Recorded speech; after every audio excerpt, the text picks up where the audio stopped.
pétrole. Donc la Libye est le premier État au monde d'abord à augmenter le prix du pétrole, parce qu'avant, ce sont les compagnies pétrolières occidentales qui décidaient du prix du pétrole, notamment les 7 sœurs qui sont les 7 plus grandes compagnies pétrolières au monde. Et donc Kadhafi arrive avec ses copains, ils ont la vingtaine, parce que Kadhafi prend le pouvoir, il a 27 ans. Il a 27 ans, et le jour où il monte son coup d'État, les Américains pensaient que c'était un coup d'État monté par eux, parce que les Américains voulaient renverser le roi Idriss pour placer le colonel Omar Sheli, qui était leur homme. Ils voulaient en fait remplacer le roi qui était déjà fatigué. Et donc Kadhafi et ses copains vont profiter du projet américain. Ils vont abriter leur projet derrière le projet américain. Et donc quand ils vont monter leur coup d'État le 1er septembre, les Américains croiront que c'est leur coup d'État en fait, qui est en marche. Seulement voilà, ils vont dire au commandant américain de la base américaine à Tripoli, ne vous inquiétez pas, c'est comme dans le plan. Et quelques jours après, les Américains vont se rendre compte que mais non, ce ne sont pas nos hommes qui sont au pouvoir, qui sont aux affaires. Et on ne va pas voir Kadhafi pendant 2 semaines, on ne saura même pas qui sont en fait ceux qui ont monté le coup d'État, ceux qui ont fait le putsch. Donc pendant 2 semaines, on ne saura pas qui sont ces gens-là. Et 2 semaines plus tard, Kadhafi sera avec ses copains. Il va convoquer les ambassadeurs occidentaux pour leur dire, ben voilà, nous n'avons rien contre vous. Nous, tout ce que nous voulons, c'est une Libye prospère. Nous voulons que le pétrole profite au peuple libyen. Donc les Occidentaux sont contents, mais quelques temps après, ce sont les nationalisations qui commencent. Et quand les Libyens décident de négocier avec les compagnies pétrolières bon, s'en foutent un peu parce que personne ne peut les défier à l'époque, surtout pas des jeunes de 27 ans. Et Kadhafi va manœuvrer de telle sorte que toutes les compagnies pétrolières seront obligées de se soumettre aux désidératas libyens. Et donc, ça sera la première fois dans l'histoire de l'humanité depuis la découverte du pétrole qu'un État fasse plier les compagnies pétrolières. Et c'est seulement à partir des nationalisations qui ont eu lieu en Libye que l'OPEP va décider, elle aussi maintenant, de batailler pour exiger l'augmentation du prix du pétrole. Donc déjà à ce moment-là, Kadhafi est très mal vu. Alors je découvre durant mes recherches un document sur une réunion de crise qui se tient aux États-Unis 3 mois après l'arrivée de Kadhafi au pouvoir, où Henry Kissinger et puis le comité 40. Donc le comité 40, c'est le comité qui s'occupe de toutes les activités des services de renseignement. Donc on discute sur Kadhafi, on se demande si on doit le renverser ou pas. Alors aux États-Unis, au niveau du comité 40, les avis sont divergents, les avis sont partagés.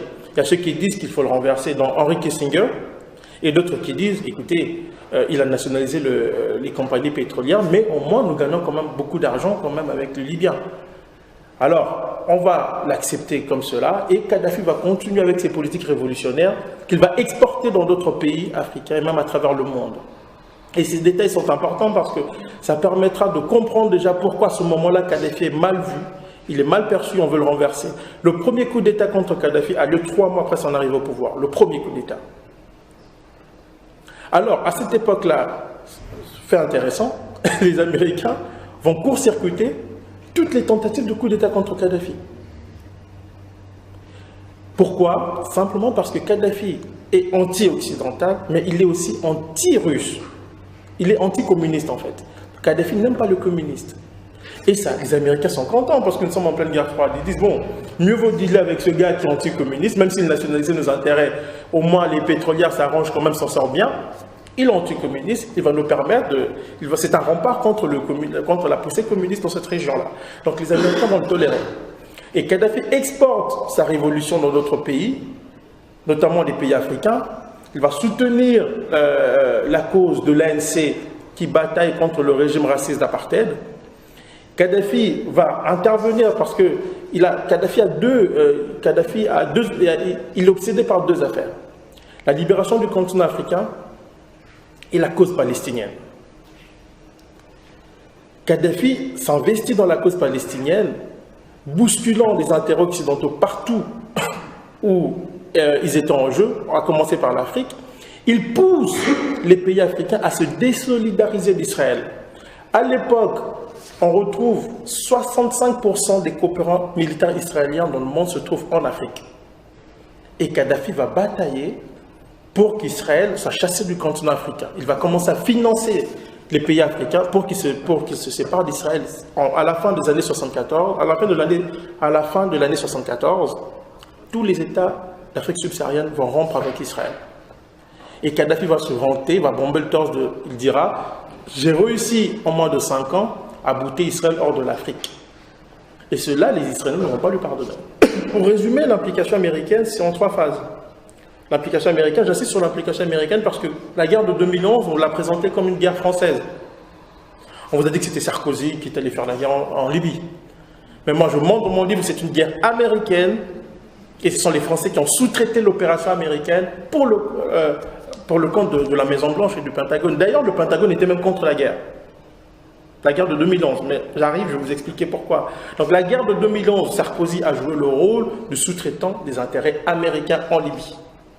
Permettez-moi de vous dire que quand j'étais au Quai d'Orsay, les archives le prouveront, j'ai eu au moins à trois reprises, la décision des Américains de nous pousser à faire la guerre à Kadhafi pour le tuer sur place. Là, ils nous ont pas poussé, je vous rassure. Pardon ? Là, ils nous ont pas poussé du tout. Hein. Non, mais c'est vous qui les avez poussés. Oui, plutôt. Vous les avez poussés. Et justement, c'est une question que je voudrais poser. Comment se fait-il que la France se soit engagée, vous l'avez dit, vous l'avez répété, se soit engagée à fond dans cette guerre où elle n'avait rien à faire, puisque vous avez répété que c'était les Italiens qui avaient sévi là-bas, c'était pas les Français. C'était pas néocolonial. Mais non, mais je reprends vos propos. Vrai, donc à 3 reprises, les Américains sont venus chez nous, chez moi, et chez le président de la République de l'époque, pour dire, voilà, Kadhafi est un être nuisible, il faut le bombarder. Sarkozy et puis la Grande-Bretagne. La preuve en est que le chef de la rébellion, le chef militaire de la rébellion, vivait à 8 km de la CIA, du siège de la CIA, Khalifa Haftar, qui était un ancien proche de Kadhafi. Le ministre du pétrole de la rébellion est un ancien professeur à Seattle, aux États-Unis. Le chef de la rébellion, c'était un proche des Américains. En fait, dans cette histoire-là, les Français ont joué le rôle de sous-traitant, comme d'habitude depuis la fin de la guerre froide. Et près de 5 ans après la mort de Kadhafi, on nous parle toujours de cette affaire d'attentat qu'on attribue à Kadhafi. Je me rends compte, durant mon enquête, que presque tous les attentats attribués à Kadhafi étaient commis par d'autres personnes. Et les services secrets occidentaux le savaient très bien. L'attentat de Lockerbie, par exemple, l'agent du FBI qui s'occupe de l'enquête de Lockerbie est celui qui va s'occuper de l'enquête française aussi. Et le juge Bruguière, donc le juge français, va demander aux enquêteurs français de laisser l'enquêteur américain faire son travail sur un attentat qui a été commis contre des intérêts français. Et le juge Bruguière va se retrouver aux États-Unis à plusieurs reprises, discutant avec des responsables du FBI, et à son retour, parce qu'il faut rappeler, je tiens à rappeler dans l'enquête française, qu'au début de l'enquête, tout le monde disait, en tout cas au niveau des services de sécurité, au niveau des services de renseignement français, on disait que c'était les Syriens, on soupçonnait les Syriens. Personne ne parlait des Libyens. Personne alors. Personne. En France ne parlait des Libyens. Les enquêteurs d'ailleurs étaient unanimes pour dire que les Libyens ne sont pour rien. Ce ne sont pas les Libyens, ce sont les Syriens.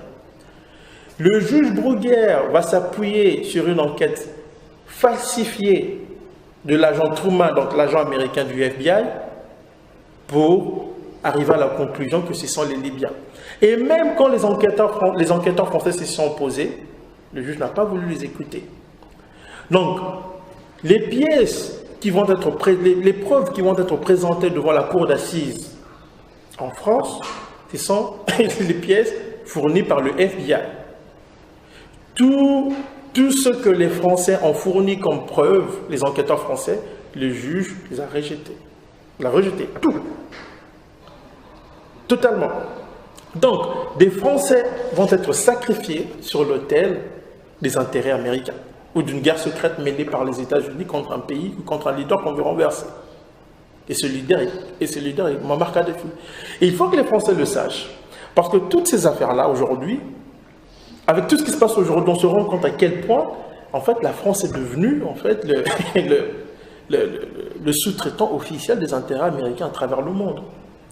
Déjà, dans mon livre « Guerre secrète en Afrique centrale », je montrais comment, dans cette région, ils se sont battus dans les années 90. Mais avec l'arrivée de Nicolas Sarkozy, ça sera le grand basculement. La France va totalement s'aligner sur les intérêts américains. Mais il faut dire déjà qu'avant, parce que là, le Lockerbie, c'est avant Sarkozy, les dirigeants français n'avaient pas le courage de dire non aux Américains. Quand j'ai demandé à M. Ménage, qui était le directeur de cabinet de Mitterrand. Parce qu'il disait que ce n'était pas les Libyens. Il savait, parce que dans le document, je reproduis un document de l'Élysée, dans lequel on dit clairement que ce ne sont pas les Libyens. Ce ne sont pas les Libyens. C'est un document de l'Élysée. Mais je lui demande pourquoi la France accepte d'imposer l'embargo aux Libyens. Ben parce que les Américains l'ont demandé. Carrément. Donc, la Libye va se retrouver au banc de la communauté internationale pour des crimes qu'elle n'avait jamais commis. Et on semble oublier d'ailleurs que la Libye est le premier pays au monde qui va lancer un mandat d'arrêt contre Osama Ben Laden.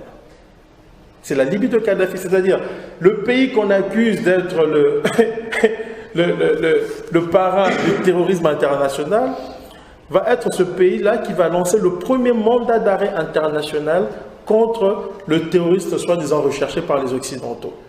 Et pourquoi on ne parle pas de ça dans les médias? Parce que les Britanniques et les Américains essaient d'étouffer l'affaire. Parce que si l'opinion publique apprend que c'est la Libye qui a lancé le premier mandat d'arrêt contre Osama Ben Laden, ça n'a pas de sens. D'autant plus qu'on accuse la Libye d'être un pays dirigé par un fou, par un terroriste, d'être responsable d'un attentat terroriste. La guerre de 2011 commence, et donc il faut légitimer le conflit. Ça prend une résolution du Conseil de sécurité. Parce qu'on nous présente un Kadhafi qui est en train de massacrer son peuple. Là, on raconte partout, là.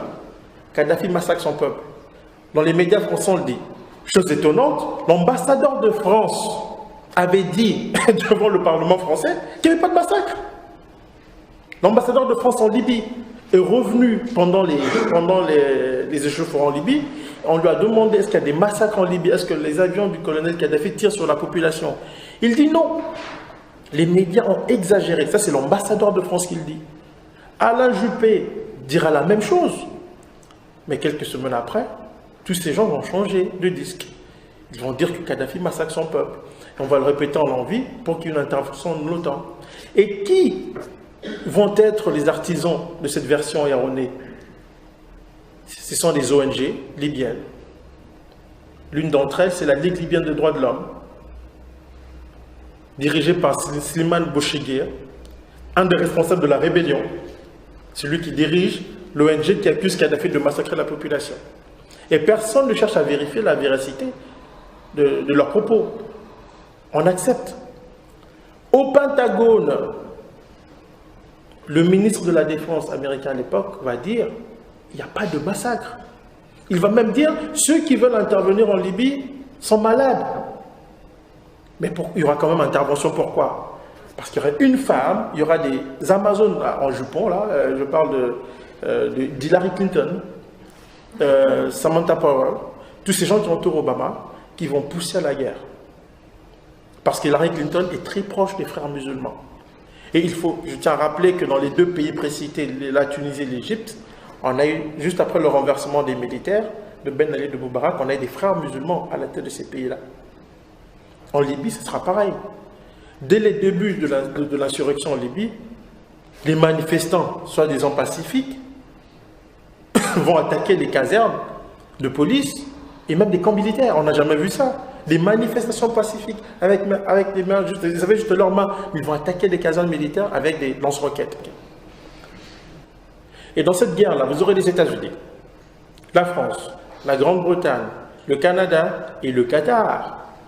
C'est le Qatar qui va financer les islamistes, parrainés par Washington. Et qui va être à la tête de la brigade qui va prendre Tripoli? Abdelhakim Belhaj. Qui est ce monsieur? Un ancien d'Al-Qaïda, arrêté par les Américains en Malaisie en 2004, envoyé dans les prisons libyennes, libéré par Kadhafi, repris par les Américains pour renverser Kadhafi.